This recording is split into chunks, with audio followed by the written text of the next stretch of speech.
How are you doing? Thanks for taking time. Means a lot. I wasn't expecting this many people or to be studying.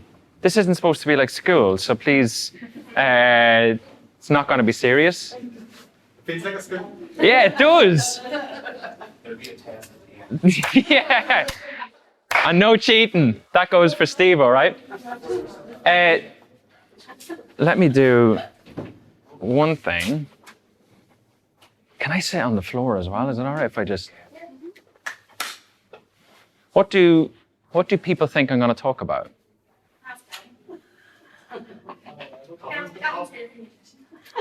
For nutrition, eh? Hey, I'll just tell you now. You may leave now. I'm not going to be talking about nutrition because I want to. This is so unofficial. This is not the way to start a talk, but hopefully I want to make sure that it's useful for you. I can talk about loads of stuff. You know some of the stuff that I probably told you I was going to talk about, but we can go wherever you want. And I mean that. I've been to hell and back, and I know the way. So it's grand. Wherever you want to talk and go to, no issue. You had your hand up. You were going to say. Just, obviously, the question that you answered, what we're going to talk about tonight? Confidence building? Yes. Yeah. What would you like this to cover? Nutrition. Stepping outside of your comfort zone. Yeah. Self-sabotage. Say a little bit more. Self-sabotage. Yeah. Say a little bit more. Self-sabotage.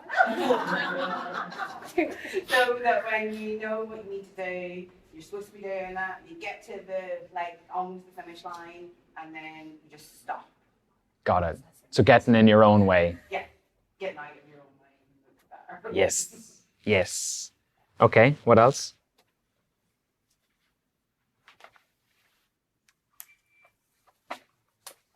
Habit stacking. So taking old habits with new, more constructive ones. Yeah. And the reason I'm asking you this is so that you can say by the end of, we've 4 hours together. By the end of 4 hours, this was really good. Why are people laughing? I was booked until 11, right? Just kidding. Tell me time-wise, how long do you want to spend together? An hour. An hour. So if we aim to finish by 8, that's okay? Amazing. We've loads to talk about then. Jesus, when we get going. But I have slides prepared. I don't need them. So is there anything else that would be helpful? What were you going to talk about? Butterflies. It was just because I came to see if there's any golden nuggets around, because I have actually no particular agenda, but I'd love to know what you were going to talk about. Butterflies, because it will explain and cover everything that has been mentioned so far. And nature. This afternoon, so I didn't even tell you my name.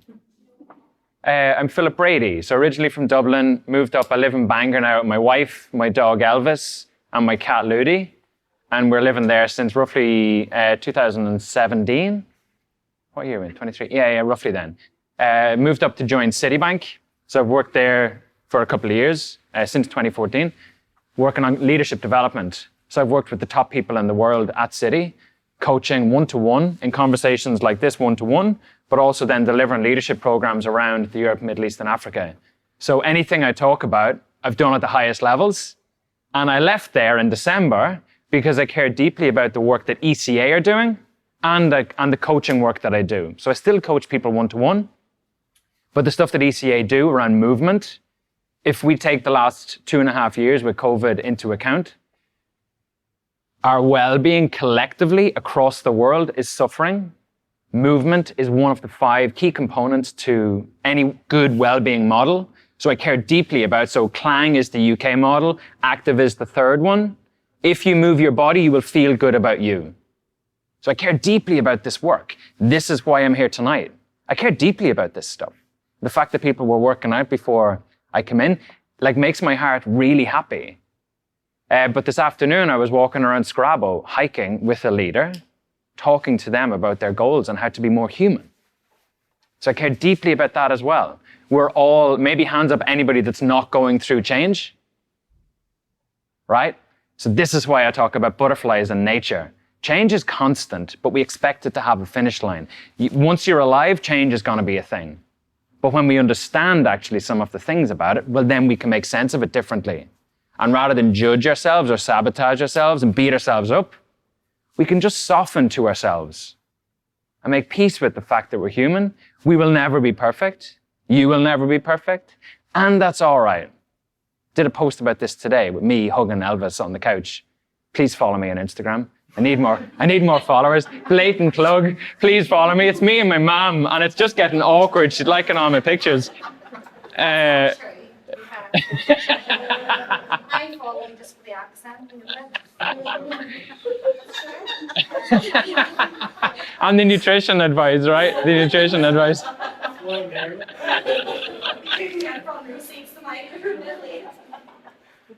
So I care deeply about this work. I did a TEDx in November or October, I think it was, and I talked about how more or less the problems that we have in the world can be solved by humans and by leaders. And I know the stuff and I want to learn the stuff that will help them be able to solve these problems. Typically, we can't hold as much stuff because of the stress that we're under and the overwhelm that we experience. But there's ways and techniques. We'll get to some of them. And anything I talk about here, I'll just send you the stuff. I have videos recorded on everything I'm going to talk about. I'll send you an email, Steve, it's probably the easiest. Like, take my stuff. I don't own or hold any of this stuff. I'm so happy to share. All I want is more people winning in life, feeling good, and making other people feel good too. That's literally all I want to do. Give you a little bit of hope that actually we're not all arseholes. There's a guy, this is taking a random turn.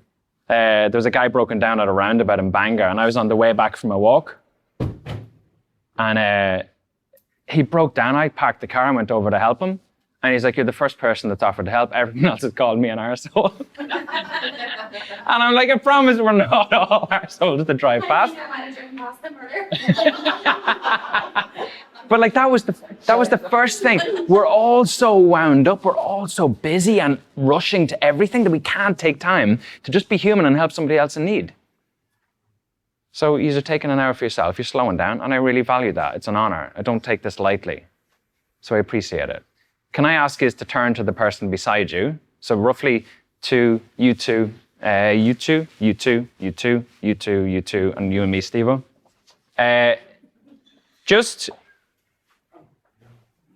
Is this awkward that you have to talk to each other?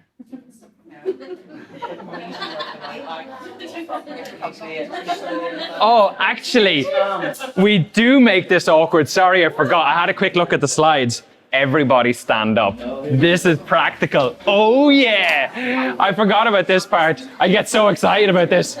So in pairs, face your partner. This way. Right? Everybody, Steve-O, you go with Darren. Right? So what I want you to do for 1 minute is just observe your partner. In silence, complete silence, no talking. Just observe your partner.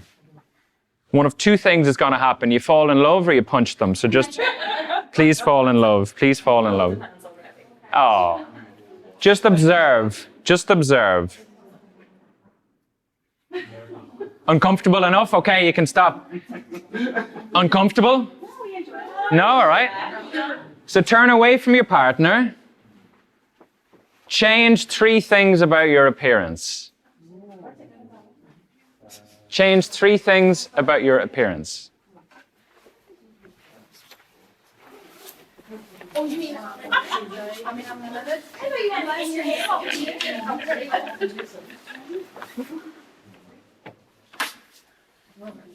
And then when you're ready, turn around. See, can you spot the 3 things? No complete or Shoes off and your watch. Frank.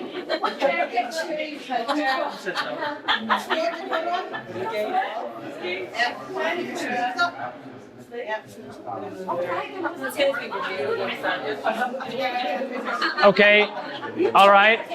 Did you spot the things?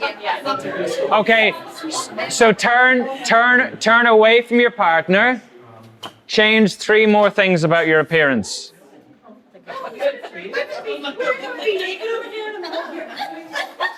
you want to bring us off?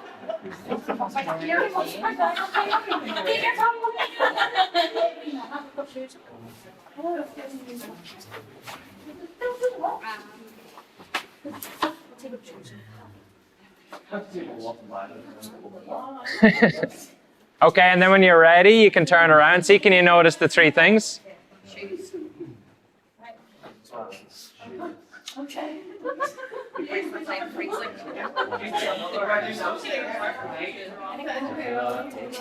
Yeah, what? Yeah. That's it. I couldn't think of it anymore. And your watch.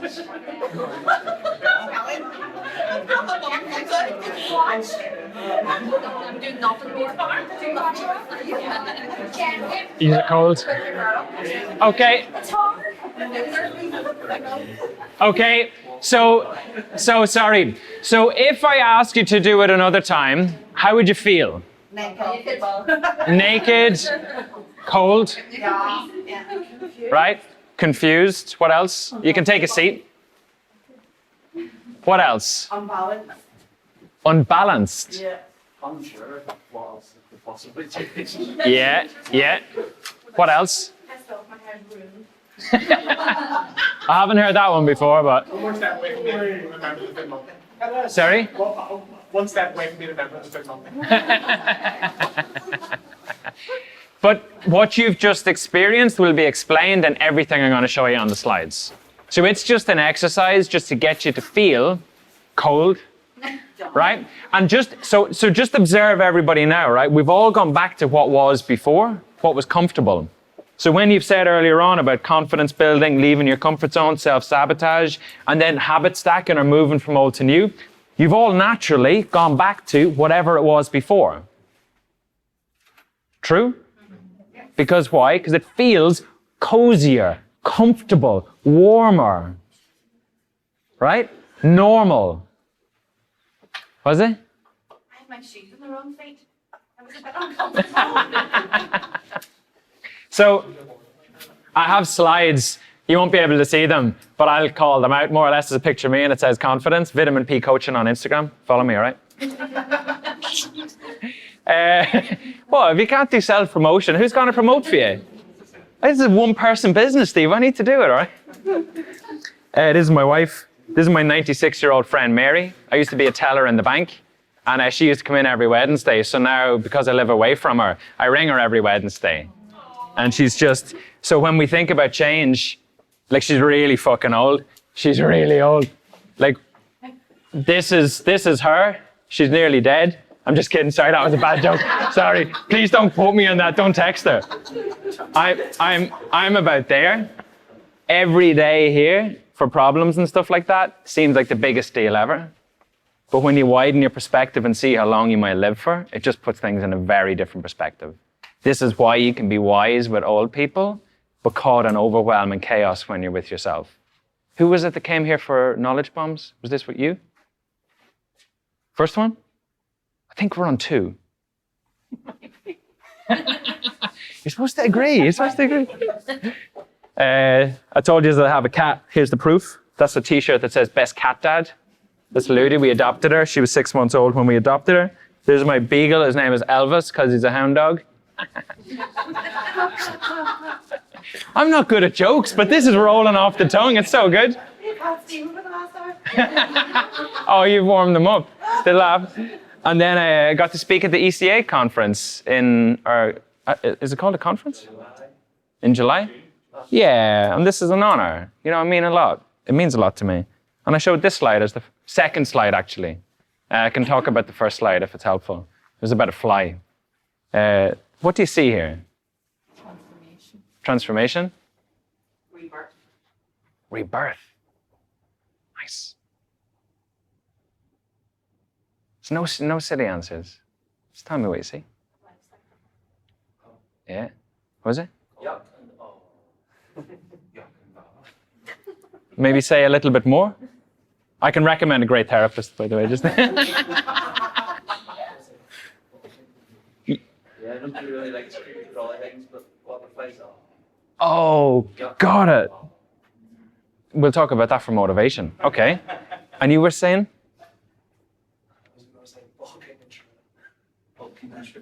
Bulking and shredding. Nice. You want nutrition out of this, don't you? It's crazy.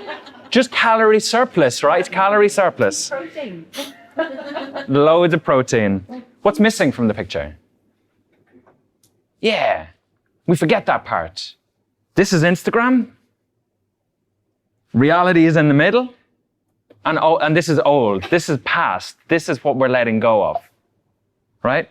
So you've all experienced roughly that transformation a little bit under pressure. And if I had asked you to do that cycle again a couple of times, you would have got really annoyed. What this says is, and maybe hands up if this applies, you'll feel awkward, ill at ease, and self-conscious. Hands up. Right? A little bit. In change, because it's new, what way do people fold their arms? Jesus, I'm going to lose a MacBook tonight. Right? And now if you fold them the other way, what way does it feel? Weird. Not natural. You have to kind of think about it a little bit, right? So it's the same with habits. It's the same with any of this new version of you, new patterns, new anything is going to take some thought and some kind of feeling unnatural initially until it becomes actually who you are and what you do. Does that make sense? Second dynamic. So these are 7 dynamics of change. And again, this is not my content. I'll send it out afterwards, no issue. And if people have questions afterwards, follow me on Instagram, Vitamin Peak. I'm just kidding. Somebody said we'll be naked here if this continues. Full Monty registration done, right? People will think of what they have to give up. And this applies to that because it's closed. It's like, where am I gonna, like eventually, if change is taking off stuff, well then I'm gonna get to a place where I have nothing on. But what change also is sometimes adding stuff, right? In that exercise, we could have added, I could have given you my wife hates this. What's this called? Like a body warmer? Hates it. Gilet, right? That sounds a bit cooler. Is it a Bangor word? But we could have traded. Did anybody help each other? Right? Yeah? What did you do? She told me and I told her. Hey, but hey, unbelievable. You pointed out, no, what I changed was this, is it? So in change, what we forget is, and this is gonna be one of these, people will think that they're on their own. So everybody here was experiencing exactly the same thing, and everybody felt lonely or on their own solving it. You helped each other by pointing the stuff out.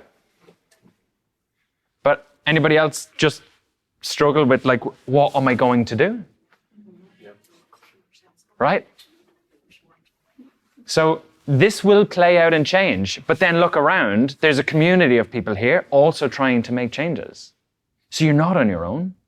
We just think we just think we are. Does that make sense? Because that's quite important. Because again, any change is hard. We're gonna want to go back. Communities that are pulling you forward are really inspiring to be around. This is why you work out in groups. What is it? Have a great We have a group chat. It's really negative. This is your intervention. We're here to talk about you posing. But does this make sense?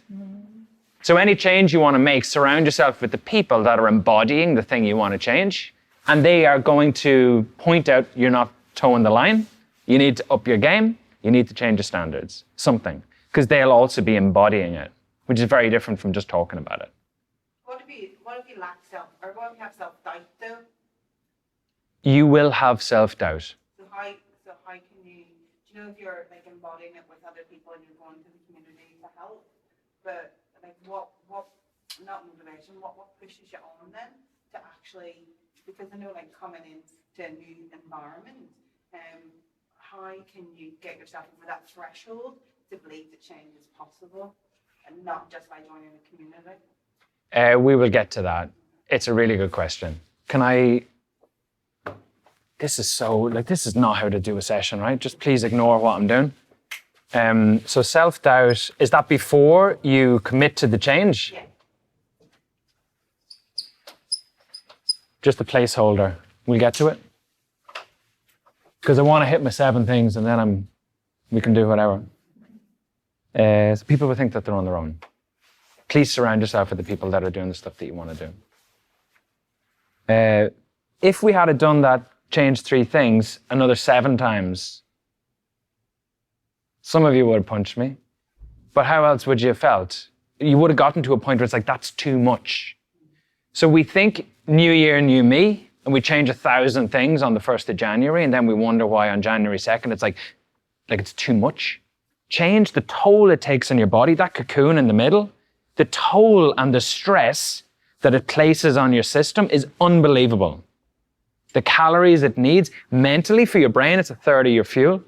And we forget that. And change is all about changing the neurons up here, rewiring the brain to be able to make those new connections. It takes energy to do that. And we forget that part. So we just think about adding stress to our system, changing, never recovering. All I teach leaders, take some fucking time for yourself. Literally the person today, I think she's 4 kids, busy job, husband, ex-husband, and it's just create time for yourself in your week to recover, to literally decompress. If you want tips on recovery, I can share them as well. But this is really important. It adds stress. The opposite to stress is recovery. And you get change fatigue. The other thing that can happen, and maybe hands up if this plays out when I explain it, but if I see you making change, I'm going to make you really uncomfortable. I'm so sorry. If I see you making changes and you're making changes and getting results quicker than me, do you think that's going to help my progress or hold it back? People who get annoyed if we were doing something together and then another person was progressing quicker. Yes. So we compare in change and we get defeated by it. But some people found that exercise earlier fun, engaging. Other people are bored of it or just get annoyed. So people are at different levels of change readiness, it's called. And yet we compare to other people and say, I'm not good, I'm bad, and judge us in change. And actually just soften to yourself. You change at different rates. Just allow that process of caterpillar to butterfly to happen for you at the rate that it happens. So I have a coach, therapist, mentor as a coach, lots of people that I try to surround myself with because I'm fucked, I need a lot of work, right?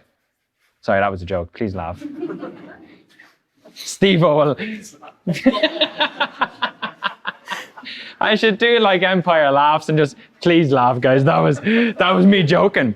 But my mentor as a coach, he said to me, Philip, what you're expecting is to plant a seed and shout at it and get frustrated at it and expect it to grow faster. And he said, the way change happens, caterpillar to butterfly, plant seeds, water daily. That's another one, all right. But it sounds like that's nature. Literally, that's what's going on with us. We forget that we're human, that we're an animal, that these things go on for us. And we expect it to be yesterday. Not the way it works. How is this for a motivational talk, right? But it's true. Plant seeds, water daily. Shouting at and getting frustrated at yourself for other people getting results quicker. So unfair. Adds to this because it's safer than not to change. Because you'll beat yourself up. There's pain associated with change and with growth. That's not easy. Does that resonate? Right? But what happens, and we forget in change, is when you're moving from old to new, what it's an opportunity to do is, what can I stop? What can I let go of? Who can I let go of? What behaviors or patterns can I actually stop doing? They don't serve me and what I'm moving towards. And sometimes that's quite powerful and quite freeing. It's like a letting go of the old And sometimes that's people, sometimes it's things, sometimes it's environments. But again, to become somebody new, some of that means like an evolution of yourself. And that means letting go of stuff. Does that make sense? Can I curse, yeah? I think I already have, so it's probably a bit late for a permission. There's a thing called a bucket list. Does anybody have one? Yeah? I'm going to give you a better one. Yes. How do you know this? Because you got one of those too. So a bucket list is a list of things that you're going to stop giving a fuck about before you die. Bucket list of things that you want to do before you die. So bucket list could be comparison. So maybe, sorry, I'm jumping the gun. Turn to your partner and share one thing that you want to stop giving a fuck about. People getting into electric.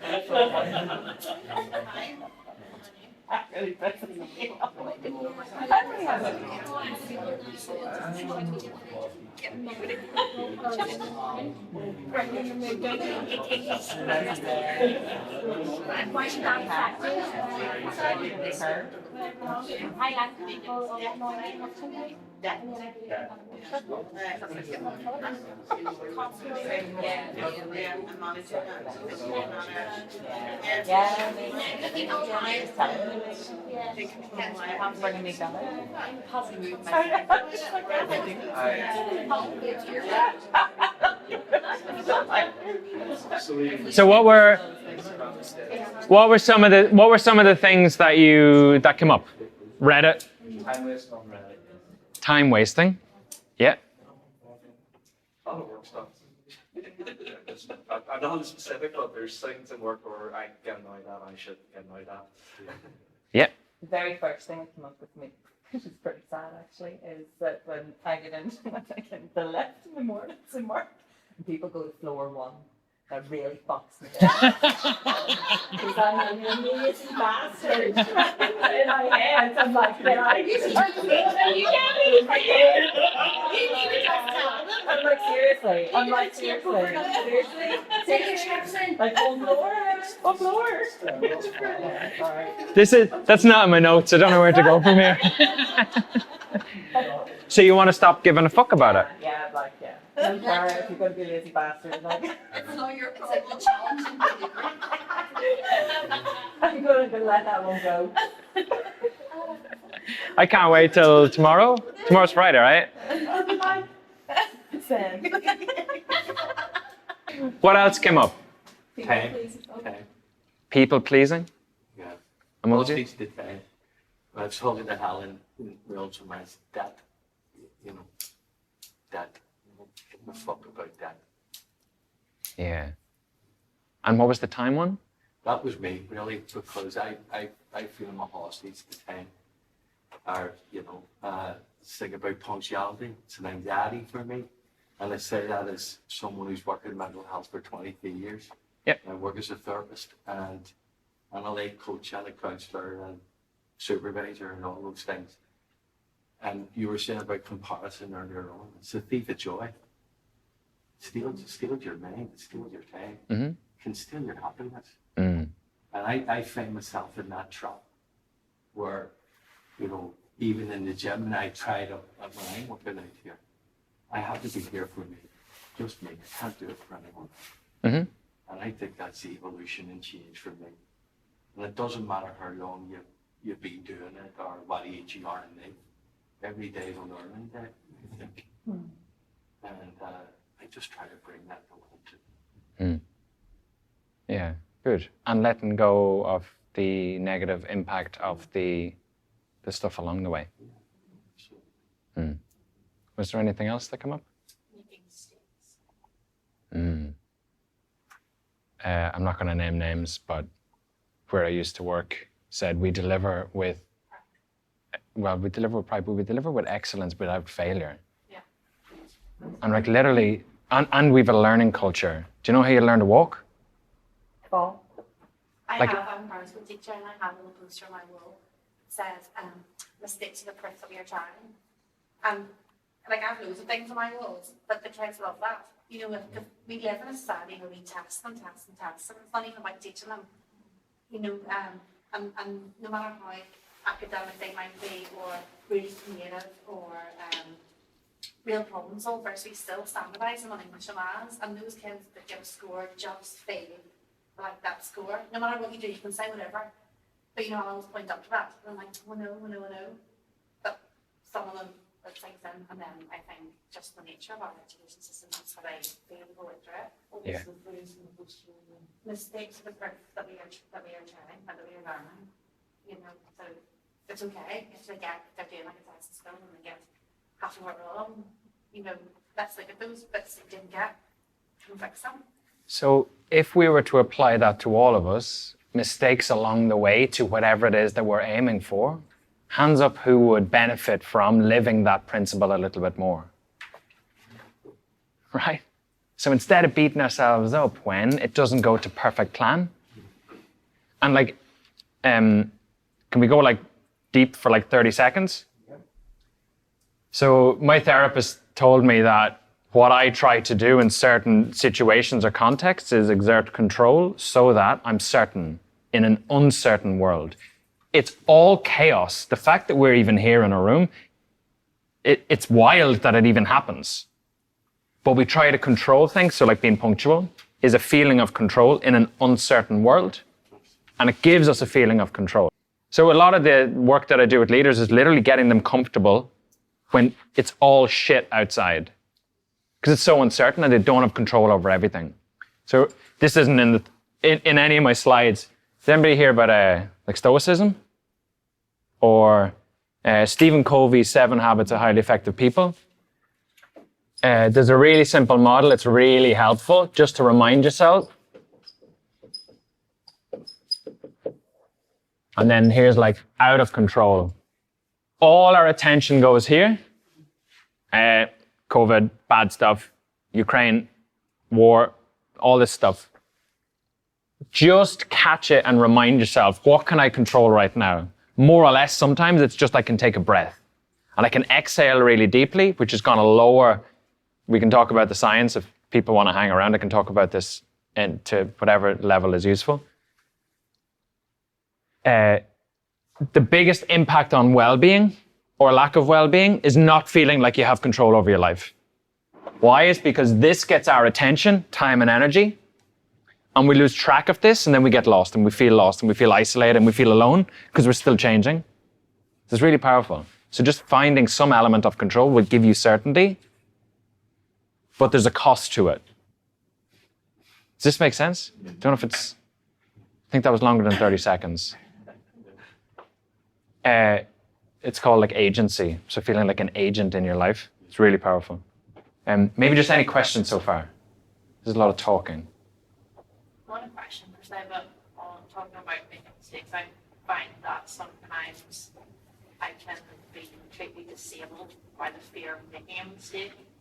I'd rather not make the decision, but I have to make decisions very quickly of very little information. Then do you feel? Yes. Do you feel like because you're not doing that? Yes. Yeah. I have a 7-year-old and he's failing in school because of that, because he doesn't want to get something wrong, so he just won't try it. I was like that, and I've come across the other side of it, and there's so much power in that, but I can feel debilitated by getting it wrong. Can I rub that out? Yeah.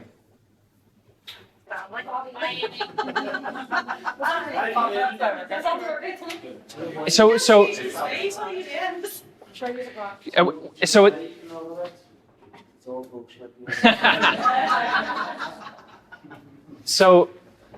this is why I said I have slides, but we don't need to use them. I want to make sure that it's useful for everybody here. So this work, if we derail to that slightly, because this is going to be actually really useful for everybody. Let me try and think about the best way to weave this in. More or less, I'll just do it this way. S, P, let's pretend this is positive. There's no positive or negative. Let's just clear that part up, right? you have to be careful. So being a southerner in Northern Ireland, I have to be careful drawing icebergs. This is an iceberg. Do you get it? Thanks, Steve-O. Steve just lost his shit because he's like...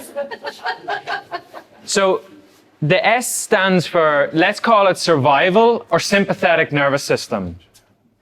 When you're too stressed, this is going to get triggered. This is getting a little bit technical for a second, but I promise it scales to everything that we're going to talk about. In change, this gets triggered. Survival, threat, narrows your attention. I can show you pictures about this as well. This is taking a turn for the... Is this still okay to go into this? Yeah? This is parasympathetic, rest, digest, feeling good about yourself and being able to think about more than like immediate threats. Which is your physiology. We can go into that in loads of detail, more or less. To move from here to here, one hack, this says breathing. If you have the same rhythm in, I don't know why I drew an arrow like that. I don't know. In, let's say, this is awful. I can't believe I'm drawing shite like this. So this is in. No? Oh, sorry. So your inhale, oh, much better. Steve-O. Out, in. If you have the same number here as the same number here, what happens is you get like a coherent balance between nervous systems, and actually it regulates your heart, and then that improves everything up the chain here that I'm going to talk about. So literally getting your physiology in check, what happens under stress, this gets triggered, and this is why you get paralyzed. Fight, flight, freeze. Freeze gets triggered. It's a survival mechanism. So it's like I literally don't know, but I need to protect myself. Because failure is approval of other people, and that's dangerous because I don't want to die. If I lose approval of others, we've linked threat with approval of others. So when we don't get likes on Facebook, just me, we feel awful, like we're threatened. To us, being liked, being approved, living, being human, being enough.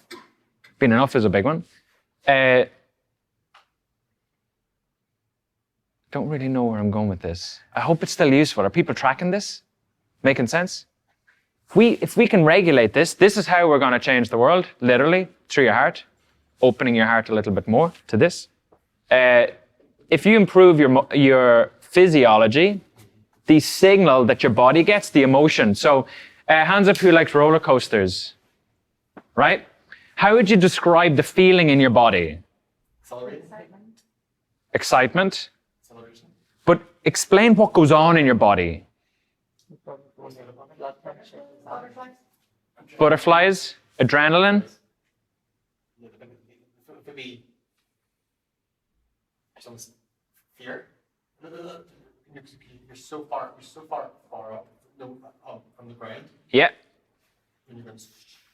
But tell me more about your body. So you said butterflies in your stomach. Breathing is typically tight in your chest. Palms might sweat a little bit. So that same feeling of excitement, you could say, is the same emotional signal in your body as nerves. Right? The only difference is the word we use to describe it, which is the feeling. Right? So if we improve our heart signal, it improves the signal your body gets. We typically will gravitate towards a more positive. I did this the wrong way around. Negative is always on the left. Just pretend you're Arabic for a second, right? That changes your thinking, right? So if you're getting a excitement about a conversation like this, do you think your thoughts are going to be more open or closed? Open. Do you think you'll connect deeper with people or less deep? Right? So literally, by regulating this, so I went to the toilet before I come in, but the whole way in, all I did was think about my breathing. All I do. So my palms are not sweating because I'm not nervous. I've regulated my nervous system so that I can be in front of people and just be human. So this stuff works. It's so powerful. It's crazy. And whenever you're in a situation where you're not confident and you're afraid of moving, start here, work up. Because what it's going to do, if you have more positive thoughts, I'm getting a little bit excited about this actually, because this is so fucking cool to me. But hopefully, can you see how this might impact like everything? Not everything, right? Not the world, but some. You will change if this is more, let's pretend this is over here. Right? So negatives over here, positives over here, right? If you have more positive thoughts, do you think you're more likely or less likely to follow the habits that are going to take you closer to what you want? Right? If you're feeling good about yourself, right? Are you more likely to, for me, it's cream eggs at the moment. They're unbelievably tasty. But if I'm having a good day and I'm feeling good in my head, am I more likely or less likely to eat them? Right? So I'm more likely to stick with what it is that I want. Literally from your heart up. So then that changes the results that you get. So typically people that get coaching want this support. And I'm like, tell me about your heart. And they don't know what to do. But actually, this is so important. If we get this stuff right, we can literally, the results, we can change the world. I absolutely believe it. And imagine we taught this to kids. We do. In our school, we do like happy breakdown. We do with a program that was brought in through COVID. Yes. But we kind of feel some kids and some of the kids are so switched off. Like, I think it's weird. But I think that's because it wasn't done when they were younger. But it's really good. I had twins in my class last year and they were an emotional mess. That's just the way they have been all through school. Like, I'm a mess. You could look at them and cry. And we did the program with them and one of them was worse than the other. And you could just sit with them and talk them through breathing. Let's go and do it. Let's chill out. Let's talk about how you're feeling. And he left primary school like a different child. Yep. And he bounced back in. He came back in October this year. And often when they leave and I come back, they stand and look at you and have nothing to say. You just want to come back to their school, but they don't really have anything to talk about. But he came back and he was full of chat. Everything about his life, how good it is, how good he feels, how secure he is in this new school. Like, I think it stemmed from doing this. So typically this will get triggered and change. Again, imagine old version of iceberg on the left, new version on the right. This will typically get triggered, so survival, because we'll think we don't have enough clothes. We're not enough resources. Change equals to less, so I must focus on survival. So I see change as a threat, so I go to sympathetic nervous system. I have slides on that as well. It's not in this, but we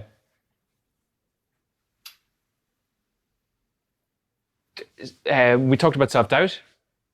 When you're in this state, your thinking will narrow. I think I have an image of this actually. Is this still helpful? This is such a random talk. We're still doing all right? Can I show you this picture? Because I get really excited about this actually. Can I really? So when you're this is survival, sympathetic. This is parasympathetic. So more recovered on the right. So literally your vision changes.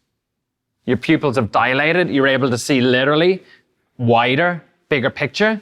So when you're in survival state, let me make this brighter. When you're in survival, you're literally focused on everything as a threat. Your vision narrows. You can't see other than the problem. It's called all or nothing thinking. So when you get it wrong, that's all you will focus on is the mistake. You'll gravitate towards this and you'll think that it's everything. If it's not all perfect, none of it's perfect. More likely in this is this nervous system. This is why recovery is so profound, especially in change. And that's why self-doubt will come up. Your self-doubt will focus on where you've messed up, what you've done wrong, focus on the past to spot for threats that happened because it's wanting to prioritize survival in the present. That's why we have self-doubt. Self-doubt is not a bad thing, but we judge it as bad when we experience it because we're like, that means I'm a bad person. We link the two things. They're not linked. you have self-doubt because your body always wants to go back to old, familiar, not new. And it takes anything other than that as a threat. But self-doubt is just wanting to keep you safe and alive. Literally, that's its intent. Survive, number one, then grow, number two. In that order. Survival is always first. Well, survive, procreate, and then grow. We're not built to last over 21, 22 or something like that. It's crazy. So that's why we have so much self-doubt. You want to get narrower all the time with your body to retreat and stay safe and stay comfortable. But growth doesn't happen there. So if we park self-doubt and allow it to be a passenger in the car, not the driver, we can appreciate its message, knowing it's an act of self-love to help us survive, and then we can choose to grow anyway, because we're focusing on this, not what self-doubt does, which is remind us of all the stuff that's out of our control and we're bad about and we're negative about and we feel bad about. Does that make sense? Maybe just tell me what you've heard from what I've said, because I'm conscious of time. We have 3 hours to go, so. Imagine me talking at you for another 3 hours. I do 2-day programs. Wild. You talked about freeze, flight, and fight, and you said that based on what Michelle was asking you, when she feels paralyzed, you've said what happens is then this is where you're coming into one of those 3 scenarios, and what you need to do is breathe and regulate your system. And if you breathe and regulate your system, then you'll start to see things in a very different way. Yeah, and like there's questions here typically in those kind of situations. So it's not just, that's foundational. And then there's other things. So it's even just recognizing, like, what's going on in my body? How will I describe it? And then when you understand rather than judge, you can process and move through it to something different. But typically emotions, we push them away. I'm tired. I'm feeling lethargic. Distract with coffee and energy drinks. No, your body wants rest. So honor those things. Honor this body that we've been given. It's your home while you're alive. You know, it's really profound that we actually get this literally home and we deny it what it's asking us to do. Move, water, good food. It's all at once. Bit of rest. Enough rest. So I get so excited about some of this stuff, but that's a really good insight. Again, it's going to help. Well, it was more like accepting yourself. Like what you're saying is if you can learn to realize that you're going to feel like that and it's okay to feel like that, then you're not letting it take over. You're not letting it control you. So you just accept it's there. Yeah. I think that's Sit the with it. principle, but if you're in the minute of, like, if you're feeling it right now, is this something that you need to practice maybe when you're well, you're breathing, so that when you do get into that fight, flight, or freeze, that it's your go-to? You know, Yes. because I work with some clients and in the middle of that panic, they're like, I don't care about breathing, I don't remember to breathe, I'm just feeling the emotion. You or them, sorry. Oh, them, sorry. Them. And it's hard to say to somebody, you know what you need to do? Just take a breath, will you? Oh, it's really, like, I wouldn't say that because I understand the difficulty that they have in finding that. But just like Michelle says, when they come to that freeze, you know, like, how can you know, I think it's really important that you need to do this when you're well. And it's something that you do every single day so that you teach your body there's an alternative Yes. to the fight, flight, or freeze. Yes. But it's how, is there like a trick? Is there something to like trick your brain into remembering that this is somewhere that you can go? Really good question. So there's 2 things. One is when fight, flight, freeze is triggered, it's your amygdala. So it's that kind of reptilian part of your brain. Time helps. So just sit with it. Sit with the other person. It's okay. We'll just take a second. Take 7. But it feels like eternity. Right? So if that gets time to settle, it just slightly shifts it enough that the front part of the brain will switch on and get its fuel. Has anybody ever been in front of somebody like, I can't remember what I was going to say? Or I've prepped something, right? All that's happened there, this has been triggered, only that gets blood. Front part of your brain is the furthest away, gets none. So what they say is, Steve Peters did a really good podcast with the Diary of a CEO, Stephen Bartlett, recently. Really good book, The Chin Paradox. He says it's like giving yourself a personal lobotomy. Like you've split your thinking brain and your reptilian brain, and all that's happened is you freeze or you fight or you flight. For me, it's never fight because I'm not violent. Lenny said to me, I need to get punched in the face more. Because of no masculinity in my body. I don't know what you want to say. Just no aggression. Yeah, other than to Elvis when he shit on the floor. But that's a different story. Yeah, but so time, and then you're able to, their prefrontal cortex, their thinking brain is on a little bit more, and it's a little bit different to have a conversation with. But it sounds counterintuitive to say just wait, just sit with, because you want to fix, you want to solve. I think for me it's fine, I can do that. I just find that a lot of the people that I work with just don't have that. Where they will give themselves the time and the panic rises and then it leads to panic attack. You know, so that not only are they fight, flight, freeze, they're in like a real dire situation. I have one client who runs, doesn't like literally will just, as soon as he feels that fight, flight, or freeze, he will run and he will run everywhere, anywhere, and not feel aware of where he's running until he feels himself self-regulate. So it's trying to find something that works with him, you know, because he literally will go make a decision and he will run. So there's no time, you know, because he's gone. So then it's just a interruption. And this is a really good catch for, let's say, habits and self-sabotage is, are we still doing okay? Still helpful? Has anybody seen this before? Pretend I've written it this way.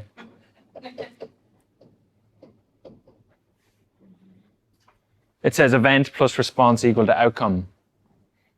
So what's happening is, let's say craving for cream egg. This guy.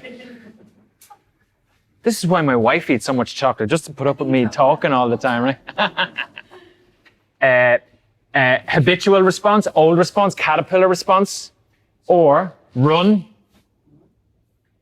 equal to outcomes. Typically what happens is we don't change anything until we get enough negative outcomes. It doesn't get painful enough. The only thing we have control over is not always this. That's like saying, it's raining outside. I'm going to change the rain rather than wearing a raincoat. So again, focusing on what's in your control is really powerful. It sounds too simple to be impactful. It's unbelievable. The thing to do is just notice where the space between it happening and the response and the run. You won't catch it first time and change it. Just notice, not judge, just notice. Sit with it a little bit longer and then just question that. Is it getting me the outcomes I want or not? If it's not taking me to the outcomes I want, what might I do differently? And if you suggest stuff, this is why I'm a coach and not a teller, although I've talked that just for, it's only been 20 minutes actually.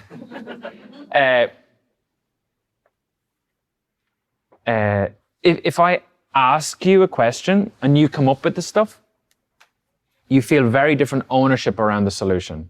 If I tell you to do these 3 things, you'll resist and resent it. So if you get them to come up with, so what might you try? Next time you notice, what might you do? That's why you're a really good coach. Because you do that all the time. Even though you didn't do it, you do it all the time. Just to get into somebody's head. Yeah. This is all it is. Because then you feel like you're the one steering the ship rather than somebody else. We push against other people and change. When you choose, and this is back to confidence. Can we derail to confidence before you go? Yeah. Does anybody, so it's 2 minutes to 8. I believe like 5, 10 bucks. You sure? Oh, it's that good, is it? We're doing all right. You're not going anymore. You sure? Yep. What a mess of a board. I'd rather not go now. You don't have to. Hey. This is your intervention. We're actually all here. What response will you take? What is it?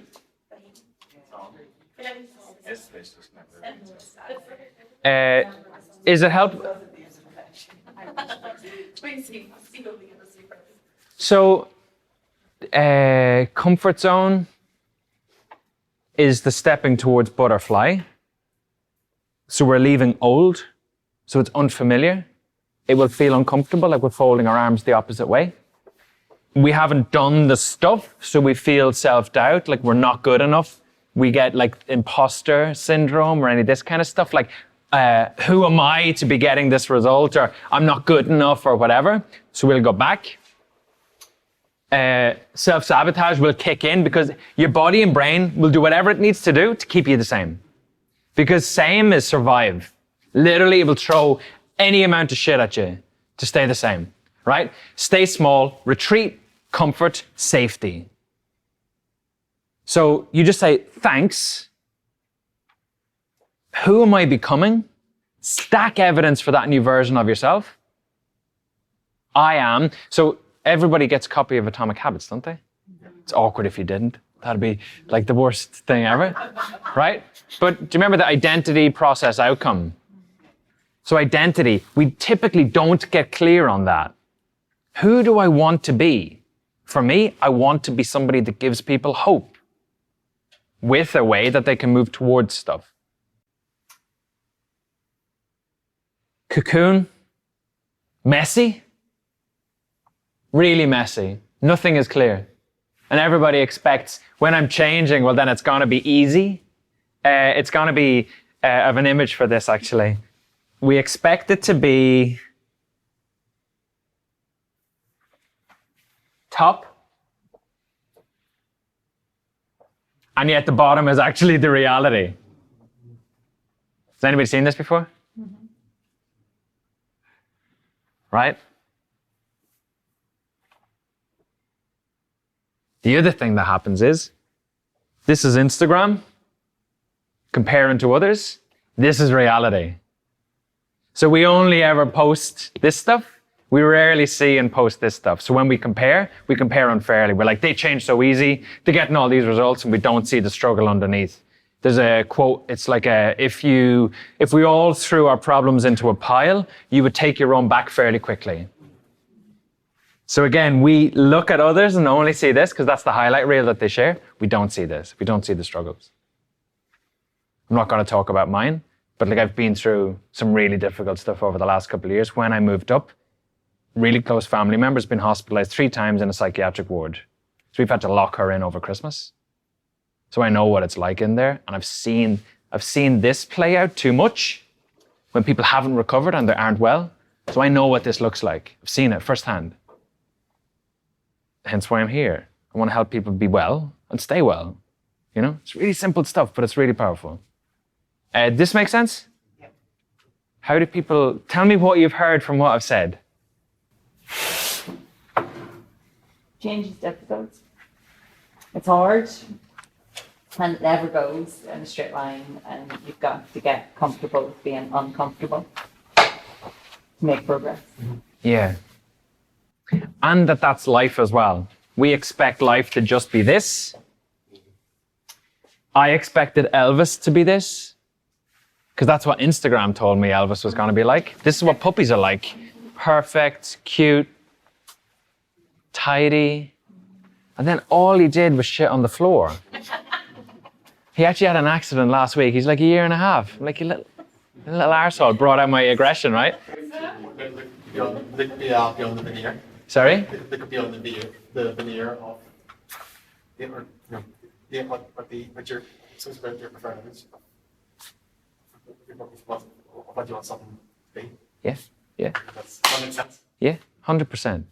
And what I'm here to tell you, the reality of life and change and everything, is that your life will be that. We resist and resent this, but actually without the contrast, this would never be so sweet. Last week, I said this to somebody on Sunday morning.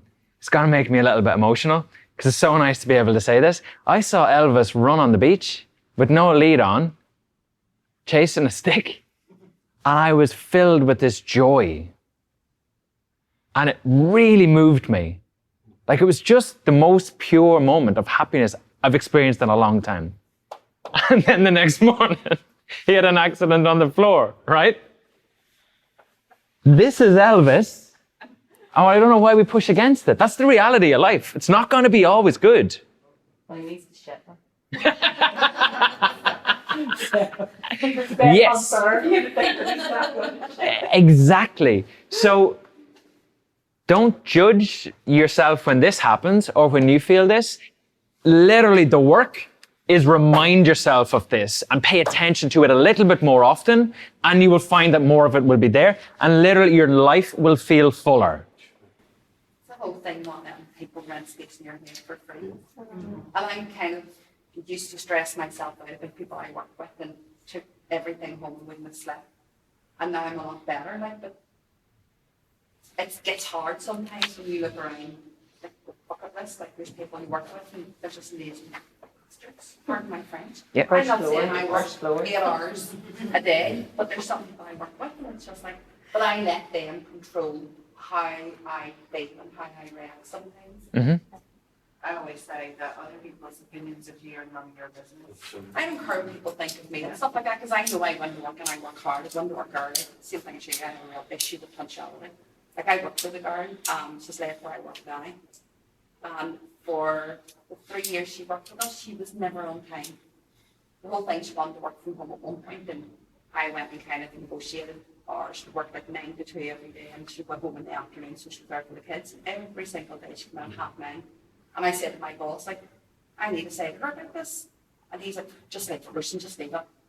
And then she was leaving, and before she left, she was coming into work, she goes down at 9, she went like 10:15, and still he said nothing. And it used to infuriate me, and it used to stress me out, and I go, why am I letting that continue? Because he does stuff all about it by signing it. And culture is created or allowed. Yeah, it's like, So that's allowed? Behavior, type of thing. And it's like, but I'm looking at that and going, like, I can't let those influences control how I react. Yes. I went to counselling and I was speaking to the counsellor. I don't go in now. I went in before Christmas and he still does counselling in the centre where I work and it's chatting today, which is whatever. And I said, look, I'm in a better place now. I don't react to things that I used to react to. And I thought, what's the point? It's like that whole thing. Do not let people rent space in your head. Yeah. So you would change your response because the outcomes you were getting is they were renting space in your head. And I would lay awake at night stressed about it and not sleep. And now it's like, yes, I say I'm not really worried, we're talking earlier on. And the last few days, it's kind of really infuriated me, different people who you see who tell lies. And it's like, working in a kindergarten.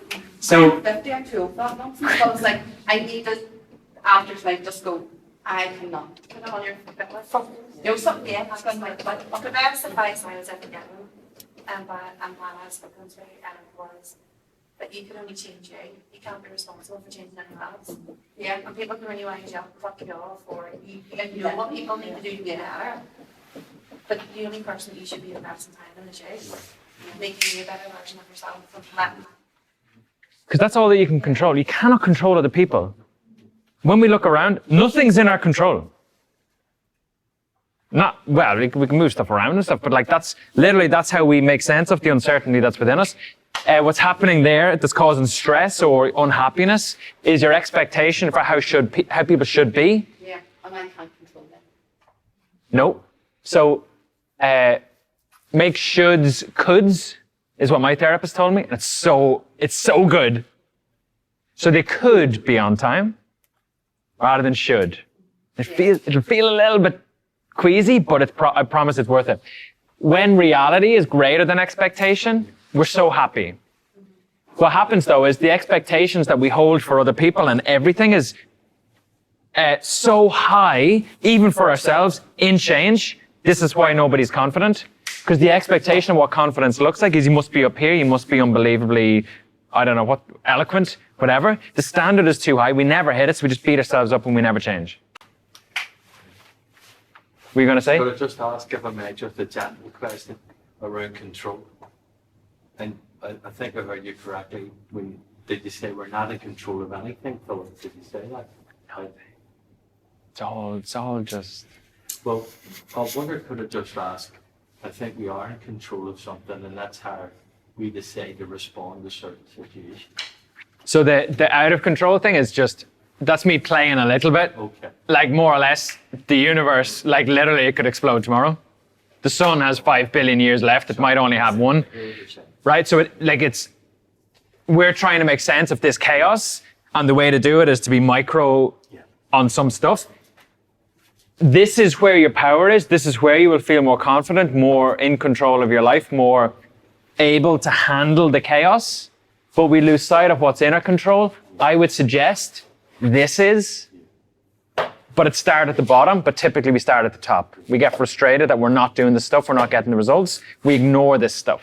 And I think if we choose the responses, which is grounded here this way up, game changer. They're not control and uncertain, whatever. That's like 3.0. That's for next week's 3-hour talk. Does that make sense? No, absolutely. And I was just thinking about, the personal power, the personal control and authority that they have in their lives. Yes. And I think previous speakers have said, I know I'm guilty of it, I give it away. I give that power away to others. That's something that's been reinforced for me this evening, just the importance of thinking about what you are in control of, as opposed to trying to control things that are outside of your control. And often what happens, and so one of the stages in development that we work leaders through is taking who you are from who you surround yourself with and actually authoring, self-authoring who you are, what's important to you, and who you want to become. So rather than putting it out there, and like you said, the power, so putting the power of how do you feel today about yourself based on whether this person shows up on time. So they've the remote. They're not just renting space. They're pushing the buttons and going, nah, fuck it. Angry, right? So it's saying, no matter what happens there, I'm pushing the buttons today. And actually authoring, who do I want to be, even in this chaos? I never knew what micromanagement was. I worked as a tutor. I used to sell beer, and then I lived in London, and I went and worked as a tutor. And people used to talk about one person I worked with being a micromanager. I never understood what it was until I left there and went to another job, and I was like, I guess it's micromanagement. And it used to really annoy me, and I went, nobody else is worrying, but why should I? And it's kind of like I'm a bit of a crossroads development because my job, telling me that our job, I'm funded through the European Social Fund, so I finished this thing. So I have two choices: either I look for a new job, and stay where I am and move into a new job. Let's have a conversation after, because there's more choices than two. What my coach says to me all the time is we're at the mercy of our biology because it wants 1 or 0, because for natural selection, it's really quick to say nothing or everything, 1 or 0. He says you should think more like an octopus. There's always more. We just think narrow, right? That's another one, write that down, right? The secret to confidence is this, and the next slide. More or less, if you say you're going to do something and you do it, you will be confident. It's really simple. Too many times. But, probably, I don't know if I can't speak for all here, sometimes I'm saying something, but I would never do. I guess just maybe it's, I wouldn't say lack of confidence, just or I mean, sometimes saying it, sometimes saying it, but when it comes to practice, something in practice, which you always you're trying to find a reason or an excuse to avoid. And the challenge we all have is we live in our heads all the time. And so we know when we haven't done what we said we were going to do. So then we can really quickly call on the evidence of when we haven't done the thing. So we have more sticks to beat ourselves up with, right? Just flip it the other way. So do it the other way.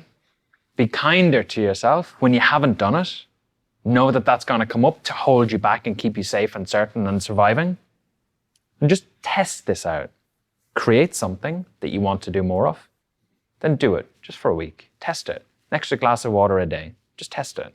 And scale and stack from there. This is the 4 C's of confidence.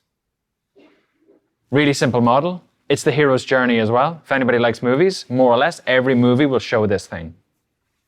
First is commit. So in any area that we want to feel confident, give me an example of what you want to feel confident in. Imagine we're getting confidence at the end. It's crazy. I'm just made a lead position, so I'm able to come to the lead team. Yes. So you've made a decision already to do that. Well, I've got the lead position today, just literally, so I do have to. Congratulations. Come up and give your acceptance speech. Come on, you have to do a speech now. You have to do a speech. But that is why I want to become more powerful than that. And if I lead the team, Yeah. but when I can become my role in that sense. So let's do it, right? So make the commitment to become better at leading the team. Step one. Because confidence we expect before we do the thing. So hands up who waits for confidence before they do something, or wait till you feel ready before you do something. Wait till something is there, then you will do. If I feel ready, if I feel more confident, if I feel more certain, if I have the right stuff around me, then I'll do. Right? Commit is first. Make the decision. And again, it's the same with change, old, new. Make the decision, I'm moving towards that. First C. Second C, courage. You will get self-doubt and fear. You cannot show courage when there's no fear. Courage is in the presence of fear, never the absence. Right? So courage, be brave. Third, capability. Get good at the thing. Learn, develop, grow, whatever it is. Last is confidence. Never first, always last. And that model follows any movie. Frodo leaving for Mordor, right? Has to commit to the journey, thinks about retreating back. I should actually learn this because this is a good example of it. And people keep me honest, I don't even remember the movie. Commit to the journey, show courage. Yeah, bad guys come at them. I could retreat again back to Frodo Land. What's it? The Shire? Frodo Land. I prefer Frodo Land. Right? So you have to still show courage when it's going to get scary. Then you build capability and you get good at this kind of stuff. You wield the sword thing, the blue one, lights up, doesn't it? Right? And then how does he return to the Shire or Frodo Land? Huh? Conquered fears, more confident because of the journey. And so maybe just, because I'm conscious of time, and you're just freezing. Don't know how you're doing this. To go from old to new, it's okay to let go of some of the stuff. Choose courage to continue moving forward. You'll get better at the stuff. You'll feel confident at a point. Then the imposter goes because you've done the thing, you've built the capability. So there's nothing to feel an imposter about because you're doing it. You have evidence of the identity already happening. What my coach said to me is, caterpillar, fine old you, we're always going to be in a cocoon, and the butterfly are the stories that people tell about you when you're dead. Like, that's a cool thought. Right? End it there. Thanks. Thank you. Thank you. Okay.